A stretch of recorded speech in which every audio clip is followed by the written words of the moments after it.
Yes, people. This has been the most difficult 48 hours of my Chelsea career, but by the time Newcastle United comes around, we will be back on track. That was a horrible Enzo Maresca impression. What can I say? What can I say? I tried. Newcastle Chelsea at St. Reece James's Park. Put her up there. Reece James. It's going to be a mad one tomorrow. Um, this is going to be a difficult one. A very, very difficult one. Newcastle United at home. 12:30 kickoff. To my knowledge, it is a very, very long trip for the away fans. Um, they're gonna have to get up bright and early to make it to Newcastle up on time. St. Reece James is packed. But it's gonna be a great game with Enzo Maresca figuring things out, getting back on track with the two wins for Chelsea back to back. Everton, Cardiff, after a tough run of form with 3 games that we didn't perform well in. Atalanta, let's see, Atalanta, Leeds, Bournemouth. I would say Arsenal, but we should have won that game. Truly, um, Moises Caicedo red card, but Moises Caicedo is back. He's better than ever, baby. Um, so yeah, going forward, I think this game's gonna be a tough one. I think Chelsea will come out on top, even though I'm truly terrified of Newcastle in their form. Um, they come up against big teams at home, and there's nothing else to it. So that's truly what I'm scared about, and it's I would say it's Newcastle's game tomorrow, unless Chelsea come out and fight for it. So that's my thoughts on that. If the boys in blue come out and they put it together and they fight for it, we could have a really good game on our hands, and I think it could end 2-1, 3-1, but we'll see. We're gonna be formulating in the brain for the next couple minutes or so, and we're gonna come up with a score prediction then, um, because I think we could see some more Maresca Jinky Majinks tomorrow, just messing with the tactics, experimenting, doing what he does best, and trying things for no point. Because it's going to be what, game week 16, 15, and we're still experimenting, trying things. So we will see. We will see. So Chelsea, not the hottest run of form, but we're bringing it back. 2-0 against Everton, 3-1 against Cardiff, and for some odd reason, Cardiff was a tough game. Don't know why. Couldn't explain it, but it was. Now moving to Newcastle, away. You just got to get it done. I want my Christmas to be joyous. And the way that it will be joyous is Chelsea winning away at Newcastle. So, let's get right into it. All hail Robert Sanchez. He's back. He has found his form. He's a good goalkeeper. He's not trying to knock out our center backs flying in the air and winning the ball, unlike Big Phil, trying to knock people out. Robert Sanchez is the real deal right now, going for the Golden Glove. Just do it again, please. Please, Rebel. Right now I love you and I don't want things to change, but the next 2 games, my opinion could change for a short amount of time till you show us who the beast is in that. But Robert Sanchez in goal. Now I typically start with the right back, move to the left back, but I'm gonna start with the left back and go with our Givens right now, and not Gittins. I don't want to see him tomorrow. Go with our Givens and go with what I feel like most is gonna happen, because that right back slot could be a little bit tricky. So, Mark Cucurella. Arguably, you could stick him in at left back for any team of the Premier League, and he'll do a job. I think arguably Mark Cucurella is the best left back in the league right now. You could quite literally stick him into any Premier League side, and he will go into the starting 11. So that curly hair is just beautiful, isn't it? I should get a perm, shouldn't I? Moving on. Establish the center back pairing We have 6 clean sheets in 7 games with this pairing on the pitch. I need to see Wesley Fofana, and I need to see Trevoh Chalobah at center back. The dynamic duo. They can do no wrong right now. 6 and 7 clean sheets. The next Gabriel and William Saliba. Now, what's been going through my mind all day is the right back slot. Will we see Malo Gusto or will we see Reece James? Because there's a starting 11 selection headache going on for Maresca right now with Moises Caicedo back, with Cole Palmer back, Enzo Fernandez. He's fit. And Reece James, who, well, there's a little cutout. I got an important call that I had to take. But Reece James, who arguably, in the absence of Moises Caicedo, has been the best player on the pitch for Chelsea since his absence. So, I'm going to trust that me and Maresca are on the same wavelength here. Reece James at right back. And I don't want to see anything different. I honestly don't want to see the experiments. If we're going to do anything when it comes to tactically changing our style and doing things differently, I want to see Marc Cucurella bombing up the pitch. I mean, look at this man's performance from last season, when he would get up forward, get in the box, and be a late runner. I don't know if I can find it here. Marc Cucurella last year was just exceptional. Assists and goals, and I mean, from a left back, what more can you ask for? When he's typically meant to defend. But this season we've only seen 2 assists in the Premier League. So I want Cucurella to thrive as much as every Chelsea fan does. And I want him to be happy. And I want him to score goals. Because another part of Christmas, I want to be joyous. And I want Cucurella to score. 2 things that just hand in hand bring me joy. But yes. Reece James at right back. And moving into the midfield, I think we could see some jinky majinks, like I said. But I want our established midfield 3 out there, honestly. I think we've played some of our best football with Moises Caicedo, Enzo Fernandez, Cole Palmer. So those are the 3 that I would like to see in the midfield. Cole Palmer, he might have found his form again. One good moment, arguably. Or did he play good for all the minutes that he had in that last game? Who knows? We'll find out.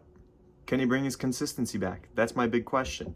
If Cole Palmer can bring his consistency back, then the FIFA Pro 11, the Ballon d'Or nomination, it's all worthwhile.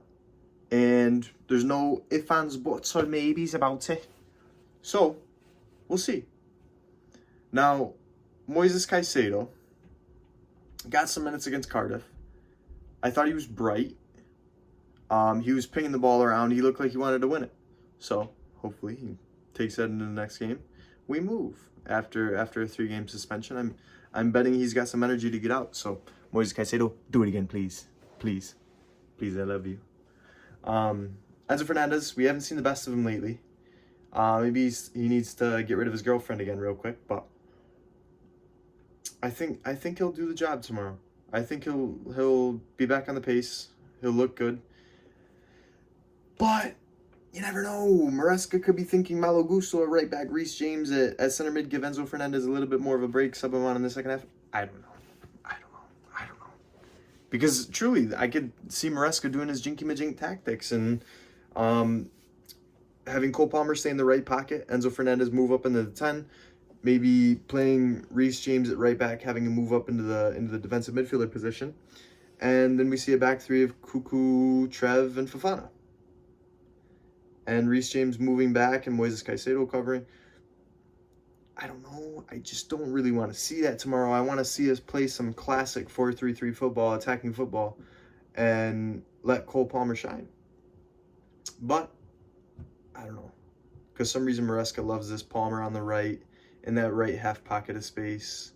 Enzo Fernandez in the left pocket, helping out Cole Palmer and moving back to the midfield. So we'll see. We'll see. And Joao Pedro, don't forget Joao Pedro in this whole system and tactic thing. Joao Pedro's on the false 9, and it obviously works because we've been seeing it pay off. He's been getting plenty of goals and assists. So many I can't even count. I want to give him another medal. He's been great. My favorite Brazilian in America. Joao Pedro, I've been fooled by your greatness. And I see nothing. I see no future. But I pray you bring back the form that we saw in the Club World Cup in the beginning of the season.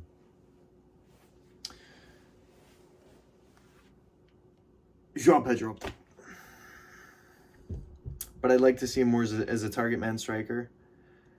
I don't want to see this false 9 crap with Joao Pedro. Obviously, it's not working. Obviously. Maybe I'm wrong.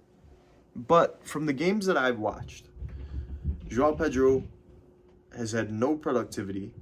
The only bit of hold-up play that he's done that's helped the team out straight after was the Neto goal that took a deflection. When he held the ball, played it to André Santos, and André Santos played it to Pedro Neto, and he got the deflection and went in the back of the net. That's in all the games that Joao Pedro has played, besides the Atalanta one, which he was in the right spot at the right time for one goal, and the rest of the game he tried to play a false 9 and it didn't work out. Joao Pedro up top. Do something, man.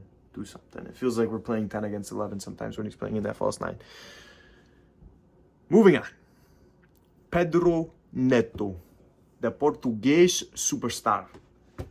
He's been in phenomenal form. One of the players that looks like he's going to be a threat every time that he comes onto the pitch, every time he has the ball at his feet. And Estevao has a muscle injury. The young boy's got a muscle injury. Hopefully we'll see him back soon for Villa. But yeah, Pedro Neto on the right. And with Alejandro Garnacho scoring 2 goals in the last game against Cardiff, he's just got to get the start. A little bit of an early sub too to bring on Jamie Bino Kittens. Alejandro has to get the start. Gittins, you fooled me as well. All these bright moments, beating the defender, the screamer against Wolves in the cup. Yeah. Been fooled. I'd rather have Mudryk. I'd rather have Mudryk coming on in the 60th minute every game. So that's that. Now, Newcastle, we could play them quite soon again as well in the EFL Cup. So I believe, if I'm not mistaken, they just beat Fulham 2-1 midweek. We will likely have Arsenal or... Who does Arsenal play? Let's see. Arsenal or Palace. Do it, Palace, please. Please. It's going to be a derby no matter what, but I'd rather have Palace. I also would rather have Arsenal a second time so we can show them who's boss.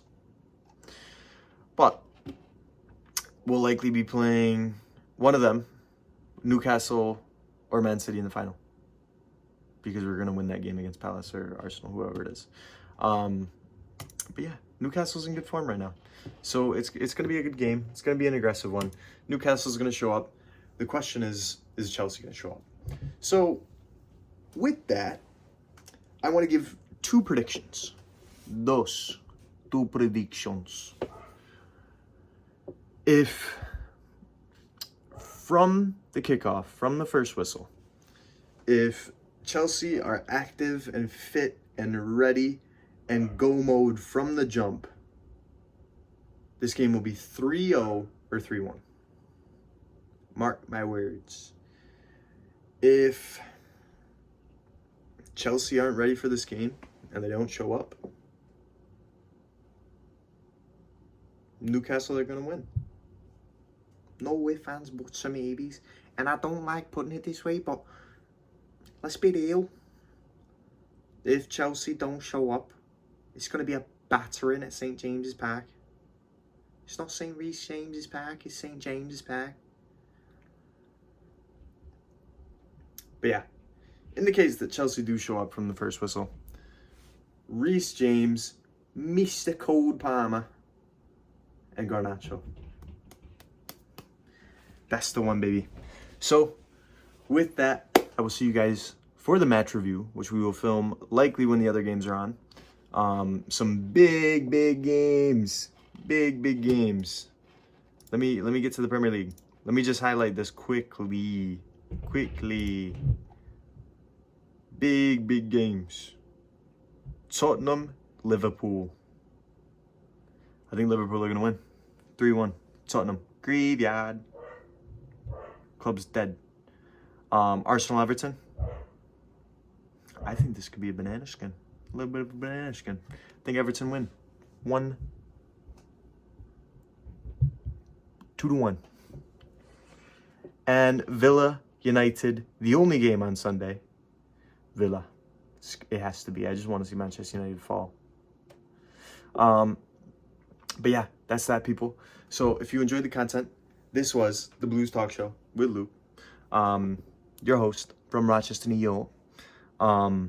If you enjoyed, please like, comment, subscribe, drop your hype points, and I will catch you for the review.